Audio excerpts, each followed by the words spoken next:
Po mga kapraps, dito tayo ngayon sa isang property na for sale sa bayan po ng Pagsanhan, Laguna. Ang i-offer ko sa inyo ay ito lang po mga kapraps, tabing kalsada lang. Itong direksyon na ito ay papunta po sa iba pang barangay dito sa bayan ng Pagsanhan. Tapos ayan po ang boundary ng property mga kapraps, yung pader na yan. Kita natin yung konti. So ito po ang boundary. Mayroon na ditong access ng kuryente kasi tabing kalsada lang po, at mayroon na rin pong mga source ng tubig. So ang ganda ng property mga kapraps, malinis na siya. Tapos po may bakod na barbed wire palibot, at ang poste ay semento. Itong direksyon na ito ay papuntang town proper ng Pagsanhan. Siguro po nasa mga 6 minutes travel time na lang, nasa town proper na tayo ng Pagsanhan. May mga tanim ito na mahogany sa gilid. Tingnan nyo mga props. Ayan, may mga tanim na mahogany. Tapos sa loob, ang mga tanim nito ay mga lansones, marami.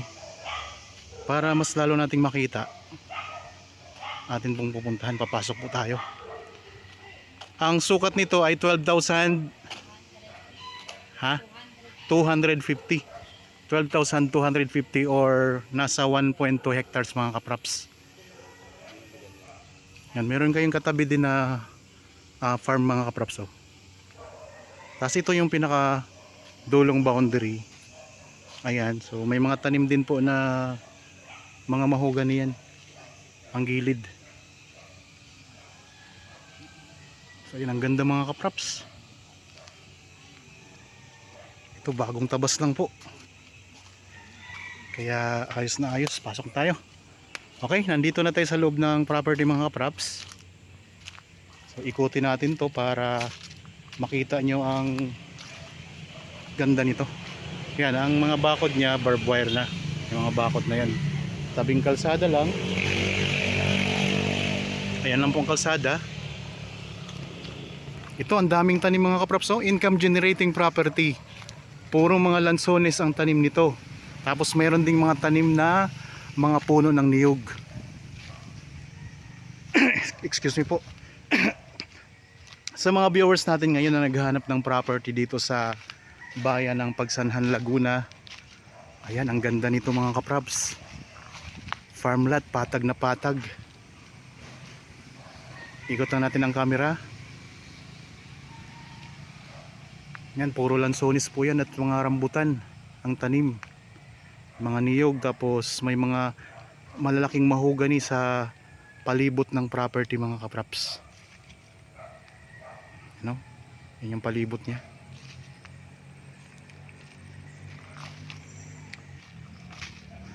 Ang bayan po ng Pagsanhan ay kilala po sa tourist capital of Laguna mga kapraps. Kaya marami din dito mga dumadayong mga turista.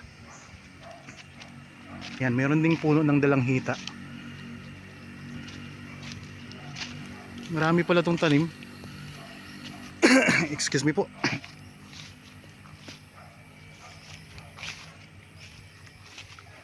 Yan, dito tayo ngayon sa gitnang bahagi ng property mga kapraps.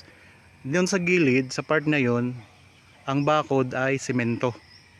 Yan, malalapitan naman natin yan mamaya. Ikot ko lang uli ang camera ha, para mas maganda mga kapraps. Yan, daming mga puno ano. Patag ang lupa. Saka malapit na sa bayan mismo. Kung interested po kayo, ayan lang po ang contact details namin. Pwede nyo po kaming kontakin sa Facebook Messenger, cellphone number. Meron tayong WhatsApp at meron din tayong Viber mga kapraps. Tara, ikutin natin to. Punta tayo dito sa may bandang likuran.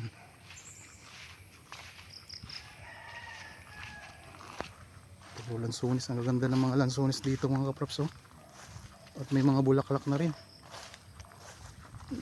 Tapos ito naman may mga tanim naman na rambutan dito. Puntahan natin ang corner.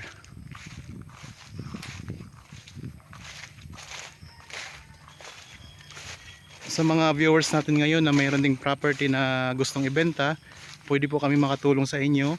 Kung nandito lang kayo sa lalawigan ng Laguna, pupuntahan po namin ang inyong property para kuhanan ng video at ma-feature natin dito sa channel. Nang sa ganun ay mahanapan din po natin ng potential buyers mga kapraps. Mga rambutan, lansones, ang daming lansones nito. Tapos mayroong puno ng dalong yan. Ayan. Malaking puno. Dito, puro lansones. Ayan, puro lansones dito sa part na ito mga kapraps. Tapos ayan, nabanggit ko naman po na napapalibutan po siya ng mahogany. Yung mahogany po yan. Malaki na rin.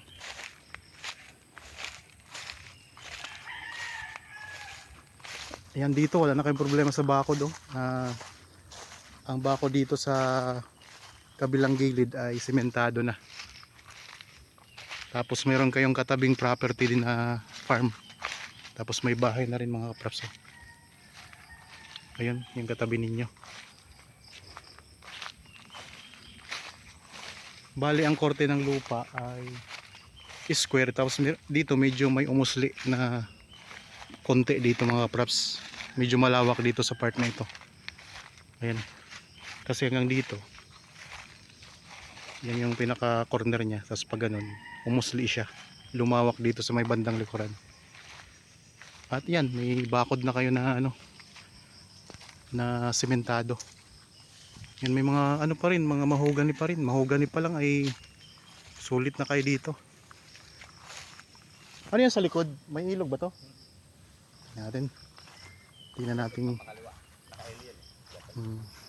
Parang liter L daming mga lansones. Mga ilan kaya dong ilan ang napapakyaw dito na lansones? Ang dami no? Mga 150 plus. Na puno? Parang hindi lang. Puno eh.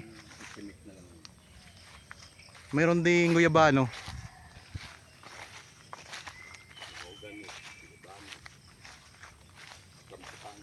Namumulaklak na oh.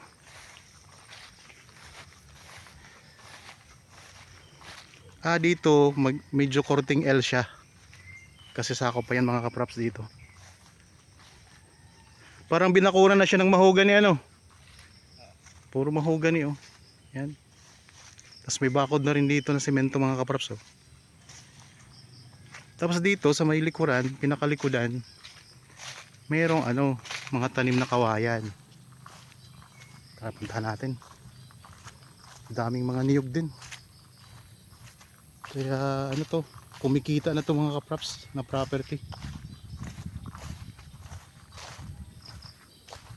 Mayroon palang ilog dito. Yan, may santol, malaking santol oh mga kapraps. May santol din pala to na sakop.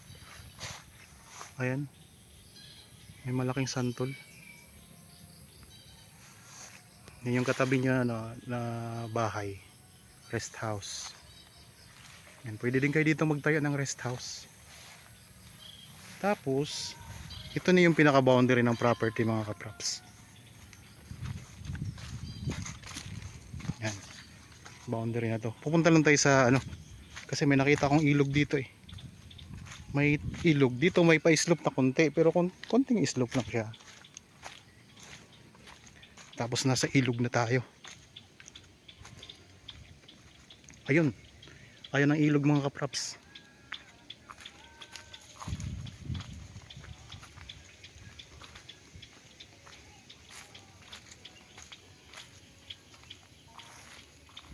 Yan, punta tayo sa ilog, tingnan natin. Ito ay sa gobyerno na to, hindi na to part ng lupa. Ayan lang po ang property mga kapraps, yung pinanggalingan natin kanina. Pupunta lang tayo dito sa ilog para makita din natin. Yan. Medyo mababang bahagi na to ng lupa. Pero hindi na to part ng property ha. Tingnan lang natin ang ilog mga kapraps. Ako na pong bahala sa inyo yung pag virtual tripping. Dadalhin ko kayo sa mga property na magaganda. Ayun ang ilog.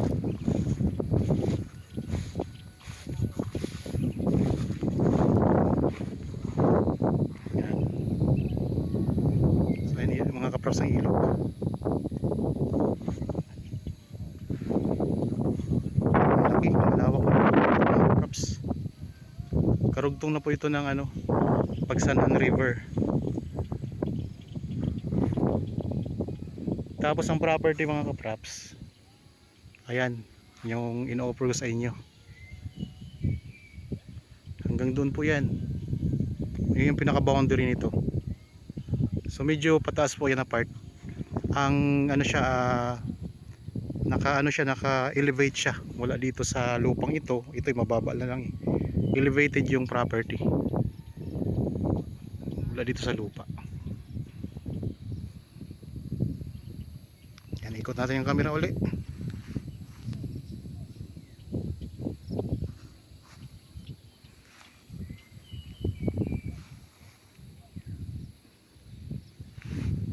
Yan ang property. Yan ang ilog. Okay, balik na tayo sa property mga kapraps. Malawak pa no? Sa gobyerno na to. Sa gobyerno na to. Balik na tayo. So, nakita ko lang ang ilog para baka may gusto sila. Ang laki yun, ang lawak. Yan, pwede itong gawing ano mga kapraps. Pwede kayo magtayo dito ng resort. Tapos yan, pwedeng rest house. Babalik na tayo doon sa loob. Nakita nyo na po ang ilog. Karugtong na yan ang Pagsanhan River no? Patabas yung malaking ilog. Yung daan ng tulay. Kaya pala malawak. Yan, may mga tanim na kawayan.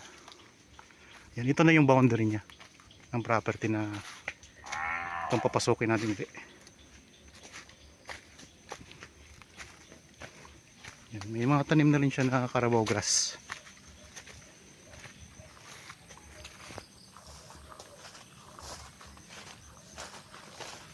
May malaking income na ito. Malapit na uli ang ano, bungahan ng lansones. Ang dami ng mga bulaklak. Anong ano po ito? Anong variety? Longkong. Mga longkong. Saka yung original. Mga longkong pala to. Original na api. Meron din kayong guyabano. May bunga na rin guyabano.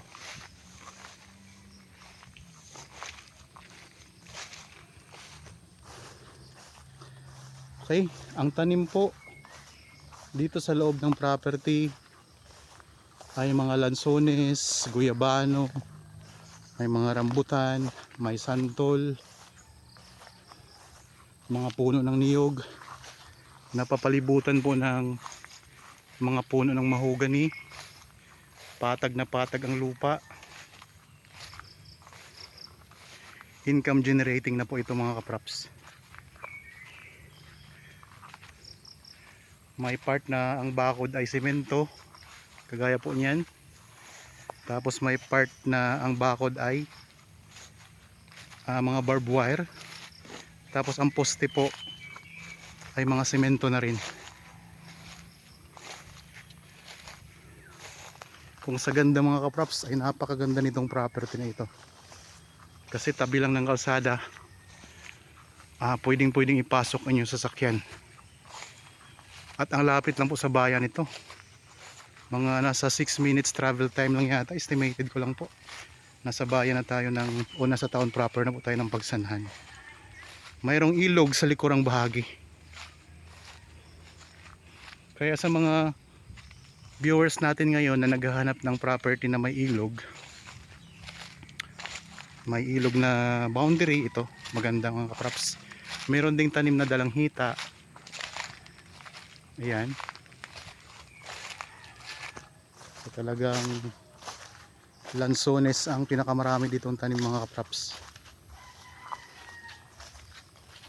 Kung sakaling gusto nyong magpa-schedule ng viewing para makita itong property ng personal, kontakin nyo lang po kami. At kung may mga tanong kayo na wala dyan sa description box, tawagan nyo lang po kami mga kapraps o kay chat or text para masagot namin yung katanungan ninyo.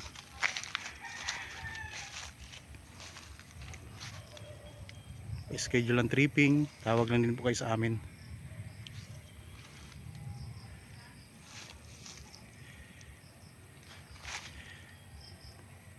Ang presyo po ay makikita nyo sa description box at sa title nitong video mga kapraps. Ang sukat ay nasa 1.2 hectares titulado. Okay, naikot na natin ang property. Para po sa mga bago pa lang sa aking channel at napadaan lang po dito sa aking channel, huwag niyo pong kalimutang mag-subscribe at pindutin na rin po ang notification bell para maging updated kayo sa mga bagong property na i-offer namin. Maraming salamat po, lagi tayong mag-iingat at God bless po sa ating lahat mga kapraps.